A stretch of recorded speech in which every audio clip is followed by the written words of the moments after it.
Okay, so I've been working on Adam's car. We're kind of replacing a turbo gasket because at the event it blew out. It looked like some of the nuts fell off of it.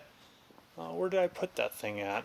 It was, I don't remember. But yeah, it was definitely blown out. There's the turbo. We pulled the exhaust manifold just because it is easier to bolt the studs and everything onto the turbo.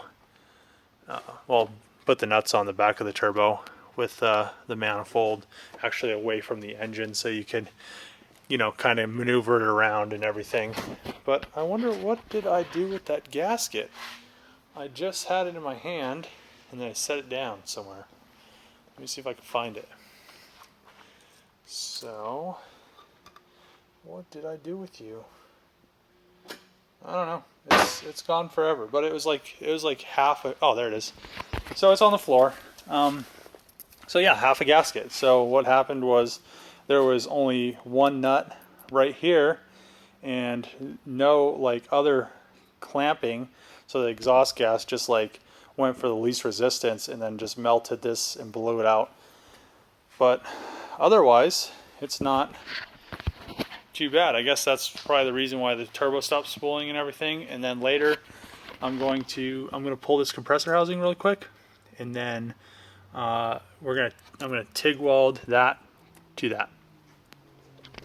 So I'm going to weld on a little piece of pipe, this little bend, this 90-degree elbow, and a piece of that to kind of space it out, so it's not doesn't have like an extra coupler in there, and it's just the hot pipe by itself.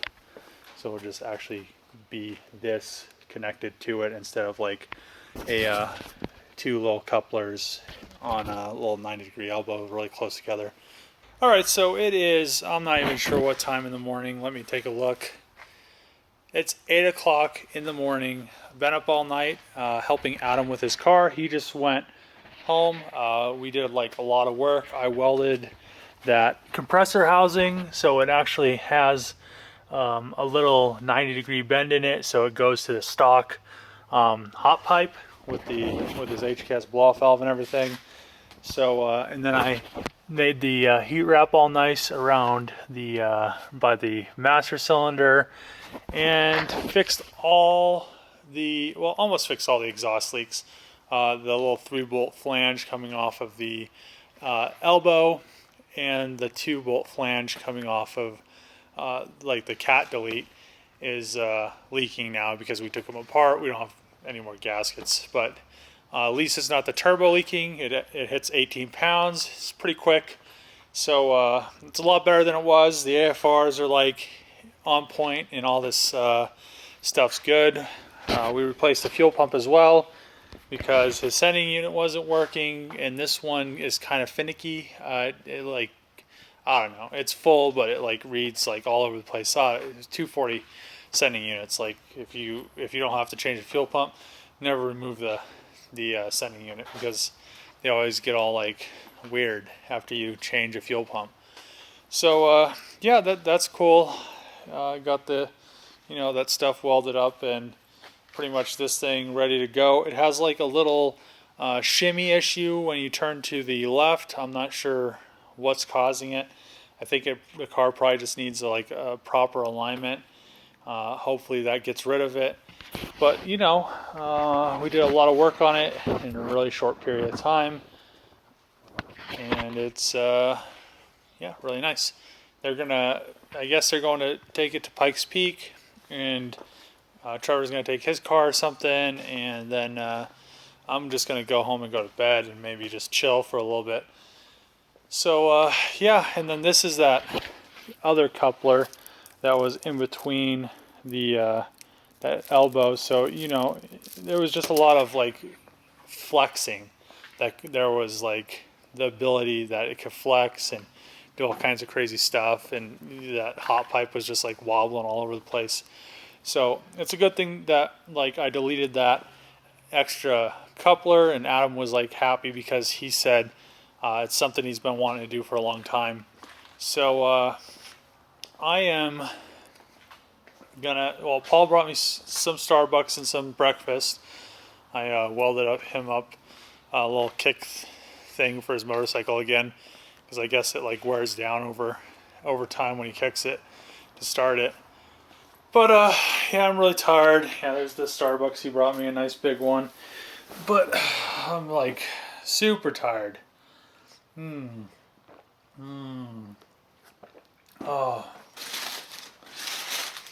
Yeah, so I didn't really record much of it because my camera has been being weird. I need to get another Sony Action Cam. I don't know what happened to it, but well, I dropped it a few times. That's what happened to it. But yeah, I'm about to go home.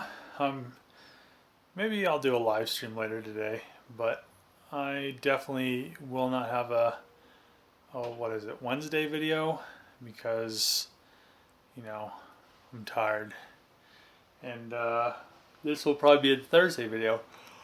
So yeah, and then be going to Texas, and we still need to paint that valve cover, and all kinds of stuff needs to get done. It's like it's today Wednesday? Yeah, today's Wednesday. Yeah, man, we have so much to do. Today's Wednesday, and by like Friday we have to have like oh man, I need to pull an SR out of an S14, and Trevor needs to paint an engine bay. Like, we have a lot to do. Like 2 days. So all right, so I stole Adam's wheels to see how they fit on the VR4, and they actually fit very well. 18 by 9 plus 25. I don't like how, like, I don't know, they're kind of poking on the front. They're kind of poking on the back too, but it's not as like if I lowered it, it would definitely be rubbing the fenders, and you'd have to like roll them. I think plus 30 is like a safe one to go with, but with these wheels, plus 30 would definitely rub the caliper. You can see how close it is. It just barely clears. So yeah, I mean, I like the white on the with the black and everything. So all white wheels, I guess. But you know, I'm not sure. It looks a lot better than that, like compared to that. If I had coils on it, if it's like close that gap up a little bit, no, it'd be tight. So we'll see what happens. I just kind of put them on to check fitment and everything. I wanted to try that offset, and since they're laying around, Adam said I could put them on and see what they look like, as long as I didn't scratch them. But yeah, so maybe the VR4 will get some wheels. Okay, so me and Adam pulled the old diff out of his 240, and it is right here. This is the one I'm actually going to put the 4.6 ring and pinion in and do all these new bearings right here. I'll do a video on rebuilding a 240 differential. It's already welded, so as long as the person that welded it didn't weld the stub axles or the stubs to the actual case, I could actually use that, because if the stubs are welded, you won't be able to get these to come out because they'll be like permanently attached. So here is the diff I'm putting in. It is a rebuilt diff. It's a little bit dirty, but it has a spool in it. So instead of having like a like welding it, it's just a machined piece of metal that replaces the stock carrier part, and you just put new bearings and stuff on it. So this has all new bearings and seals, and I'm gonna put that up there with those new axles right there, because the old axles were very you know, ready to pretty much grenade. They sound like there's a lot of like contaminants in them. It sounds like there's like almost sand in them when you move them around. So yeah, do that really quick. Put the diff in, axles, drive shaft, and then I'll be good to go. I'm pretty sure Adam's leaving the diff with me because he's gonna go to Texas, and then I'll probably just end up mailing him the differential after it's all built up.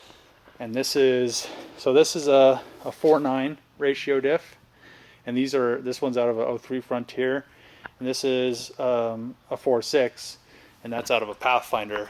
So it's pretty much just self-explanatory. You just take the pinion and the ring gear off of there, you pull the 240 diff apart, you put new bearings on everything, you put the new pinion in, you put bearings on it, and pretty much put together. It's kind of be a video on how to rebuild it, but it's gonna be more of like how to rebuild a 240 differential.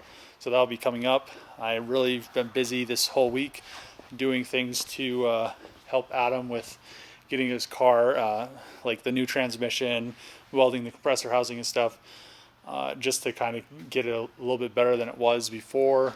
And I don't know if you could see it. Yeah, you can kind of see it. I'll probably show you, maybe, actually I'll show it when I lower it down. And that's the little elbow and straight that I welded onto Adam's compressor housing because it had that extra little boot.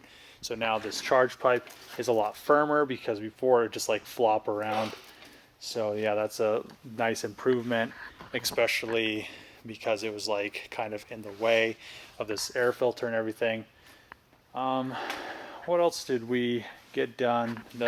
Pretty much the drive shaft and everything's bolted in.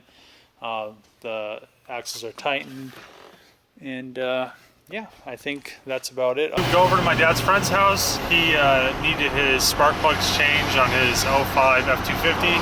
It's kind of like mine, but it's a V10, so it has all those spark plugs that like to break off. So hopefully I can get them all out without actually having to use the tool, because it actually ends up taking like 10 times as long because the spark plugs break off. So really poor design by Ford, but you know, he needs that and his tranny filter and some tranny fluid change. So I was gonna go over and do that for him really quick. All right, so I got the plugs right here, all 10 of them, and now I'm going to start removing all the coil packs and then the plugs. Hopefully I don't get any that break off, because it's kind of that design of plug. Here, I'll show you one. So here's what they look like, and the original OE Ford ones like to break off, so we'll see what happens. All right, so here's 180,000 mile plugs. Supposedly they're changed. It's surprising I didn't break any of these tips off. Well, I would never. I mean, the plugs are a little different nowadays than what I was used to, but I'm used regular. You know. Yeah. So you don't even have to set the caps on these anymore. Like I used to do. No, because they're closed plugs. Well, like they just spark all around. Yeah, well, no, they just spark in the center. So that's a comparison from a new one to an old one. Holy crap! Let me put my glasses on. So yeah, it took a long time to get like one plug out because it was like super tight in there, but looks like I'm gonna let this thing cool down. I had to heat the engine up to actually get it to like unseat, and then use this this breaker bar, which was really scary because, like, you know how these plugs are, they usually break the ceramic off and then you have to like extract them. So I'll let it cool down and then put that last plug in.